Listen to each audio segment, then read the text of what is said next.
സംസ്ഥാന സ്കൂൾ കലോത്സവത്തിന് ആദ്യമായി മത്സരത്തിനെത്തിയതായിരുന്നു കണ്ണൂർ ചെമ്പിലോട് ഹയർ സെക്കൻഡറി സ്കൂളിലെ 9ാം ക്ലാസ് വിദ്യാർത്ഥി മുഹമ്മദ് അമീൻ.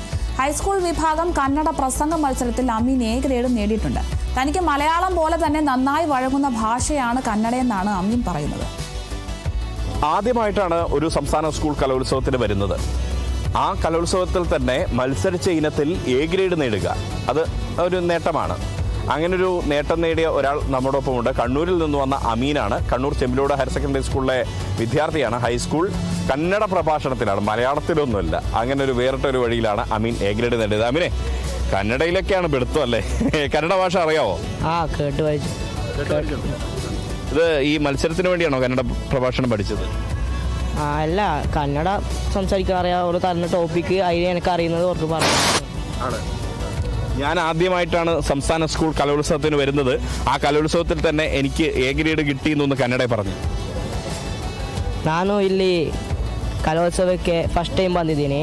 ಇದರಲ್ಲಿ ನನಗೆ ಎ ಗ್ರೇಡು ಸಿಕ್ಕಿದೆ. ಭಾಳ ಸಂತೋಷವಾಯಿತು. എനിക്ക് ಗೊತ್ತಿಲ್ಲ.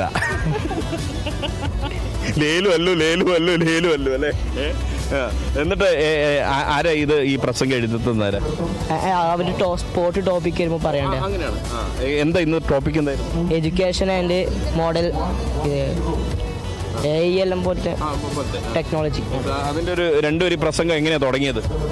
ഇപ്പം ഇവിടെ വെച്ചിട്ട് ടീച്ചേഴ്സ് ഉണ്ട്, അച്ഛനും അമ്മയൊക്കെ ഉണ്ടല്ലേ, അവരുടെ മുന്നിൽ വെച്ചിട്ട് എങ്ങനെയാണ് പ്രസംഗം ഒന്ന് തുടങ്ങുന്നത്? ವೇದಿಕೆಯಲ್ಲಿರುವ ಗಣ್ಯರೇ ಮತ್ತು ನನ್ನ ಸಹಪಾಠಿಗಳೇ, ಎಲ್ಲರಿಗೂ ನಮಸ್ಕಾರ. ನನಗೆ ಇವತ್ತು ಸಿಕ್ಕಿರುವ ವಿಷಯ ವಿದ್ಯಾಭ್ಯಾಸ ಮತ್ತು ಮಾಡೆಲ್ ಟೆಕ್ನಾಲಜಿ. ಇದು ಸಮಕಾಲಿಕವು ಸಾಮೂಹಿಕ ಪ್ರಶಸ್ತಿ ಇರುವ ಒಂದು ವಿಷಯವಾಗಿದೆ. ಮಾಡೆಲ್ ಟೆಕ್ನಾಲಜಿ ನಮ್ಮ ವಿದ್ಯಾಭ್ಯಾಸಕ್ಕೆ ಇರುವ ಒಂದು ದೊಡ್ಡ ವಿಷಯವಾಗಿದೆ. ಈಗ ಮಾಡೆಲ್ ಟೆಕ್ನಾಲಜಿ ಇಲ್ಲದೆ ವಿദ്യാഭ്യാസ സുലഭമല്ല. കർണാടകയിൽ പോയാൽ ഒരു ഭാവിയിൽ ഒരു കർണാടക മന്ത്രിയൊക്കെ ആവാം കേട്ടോ. പ്രസംഗം എന്താ ജീവിതത്തിൽ എന്താ ആഗ്രഹം? എന്താ? ഈ സോഫ്റ്റ്വെയർ എഞ്ചിനീയർ ആണോ? പ്രസംഗമല്ല അല്ലേ? വേറെ എന്തൊക്കെ കലാപരമായിട്ട് ചെയ്യാറുണ്ട്? ചിത്രം വരക്കൽ, അങ്ങനെയാണ്. സ്കിറ്റ്, നാടകം അഭിനയിക്കും. അക്ഷര ശ്ലോകം. ഒരു അക്ഷര ശ്ലോകം ഒരു 2 വരി. അല്ല, 2-3 കൊല്ലം മുമ്പ് പഠിച്ചു. ആണോ? ഇപ്പൊ ഒന്നുമില്ല, അത് 2-3 കൊല്ലം മുൻപാണ്. അതാണ്. അപ്പൊ ഇതാണ് ടീച്ചറാണല്ലേ? ടീച്ചറുടെ പേരെന്താ? റഷീദ. നല്ല പഠിക്കുന്ന ശിഷ്യനാണോ? അതെ അതെ. സോഫ്റ്റ്വെയർ എഞ്ചിനീയർ ആവും. ആഗ്രഹം സാധിക്കട്ടെ. ഞാൻ അവിടുത്തെ PR ആണ്. ചെമ്പിലോട്. റഷീദ ടീച്ചറാണോ ഏറ്റവും സപ്പോർട്ട്? എല്ലാവരും സപ്പോർട്ടാണ്. ഇപ്പൊ ടീച്ചർ കൂടെ വന്നോണ്ട് ടീച്ചറിന്റെ കുറച്ച് അല്ലേ? എന്താ അമ്മയുടെ പേരെന്താ? ദിവ്യ. അച്ഛന്റെ പേര് ഫൈസൽ. ഇന്റർകാസ്റ്റ് മാരേജ് ആണ്?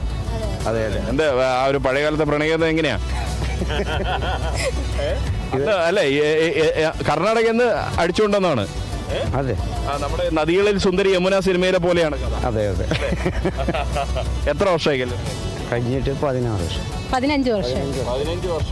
15 വർഷം മുൻപുള്ള ഒരു വിപ്ലവകരമായൊരു അല്ലേ? മലയാളമൊക്കെ നന്നായിട്ട് പഠിച്ച? ഏകദേശം. നമ്മള് വീട്ടിൽ മലയാളം തന്നെയാണ് സംസാരിക്കുന്നത്. പക്ഷെ നമ്മള് സെറ്റിലായത് കർണാടകയിലാണ്. ഞാൻ പഠിച്ചതും ജോബ് എടുത്തതും എല്ലാം കർണാടകയിലാണ്. അപ്പോൾ അമീന്റെ കന്നഡ പ്രഭാഷണത്തിന് പിന്നിലുള്ള രഹസ്യം പിടികിട്ടിയല്ലോ. അപ്പോൾ എന്തായാലും അമീൻ ഇന്ന് തിരിച്ച് കണ്ണൂരേക്ക് വണ്ടി കയറുകയാണ്. സ്വാഭാവികമായിട്ടും അമീന് ഇനിയും കലോത്സവത്തിന് അടുത്ത വർഷവും വരണം എന്നുള്ള ആഗ്രഹമുണ്ട്. അമീൻ വലിയൊരു സോഫ്റ്റ്വെയർ എഞ്ചിനീയറായി മാറട്ടെ.